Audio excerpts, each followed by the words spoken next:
Nous allons maintenant...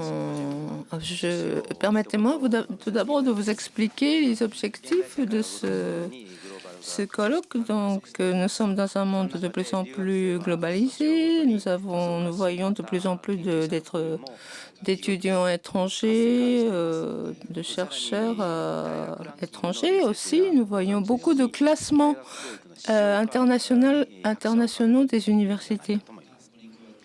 Et en plus de ça, l'internationalisation de l'université attire l'attention non seulement des étudiants et des chercheurs, des enseignants, mais aussi des milieux financiers et politiques.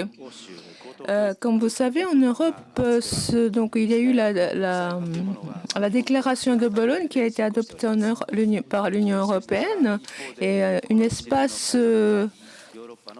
européenne a été créée pour l'enseignement supérieur de la recherche. Mais nous sommes est-ce que l'internationalisation est quelque chose que nous devons subir, que nous devons mettre en œuvre sous pression qui vient de l'extérieur? C'est une question que nous devons nous poser. Donc nous accueillons en tant qu'université les étrangers, étudiants, enseignants, etc. Alors quelle langue choisir pour l'éducation ou l'enseignement donné dans nos facultés? Est-ce que c'est la langue du pays d'accueil ou bien d'autres langues? Quels sont les avantages et les désavantages découlant du choix d'une langue d'enseignement? Nous devons peut-être plutôt adopter l'enseignement à plusieurs langues, le plurilinguiste.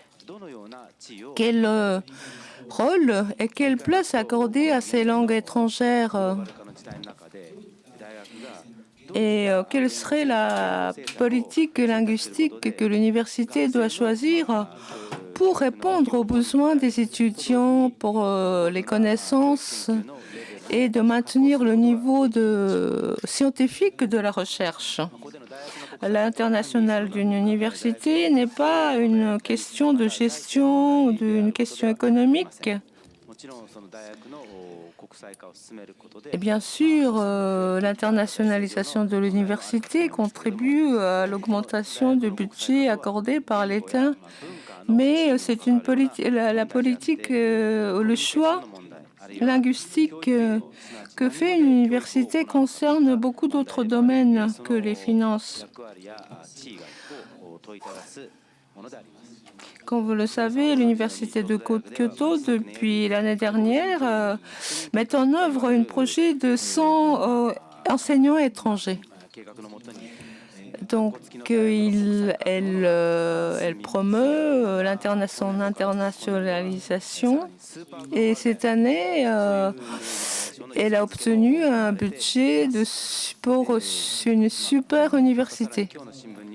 Et j'ai lu dans le journal aujourd'hui qu'à l'université de Kanazawa, il y a dans quelques années, 50% des cours sont donnés en anglais. Mais est-ce que les cours donnés en anglais signifient l'internationalisation? Est-ce que l'enseignement en anglais contribue à promouvoir l'internationalisation? Et que signifie l'internationalisation dans ce cas-là? Voilà, ce sont les questions que nous devons examiner ensemble pendant cet après-midi. Nous avons donc réuni pour cela des intervenants, y compris professeur émérite Terashima et d'autres professeurs étrangers et japonais. Nous avons notamment professeur Tirvasen qui va nous parler du cas des îles Maurice. Et avec ces interventions, avec ces exemples des pays étrangers, nous allons réfléchir ce que signifie l'internationalisation pour l'université de Kyoto. Donc, je vais passer la parole au modérateur.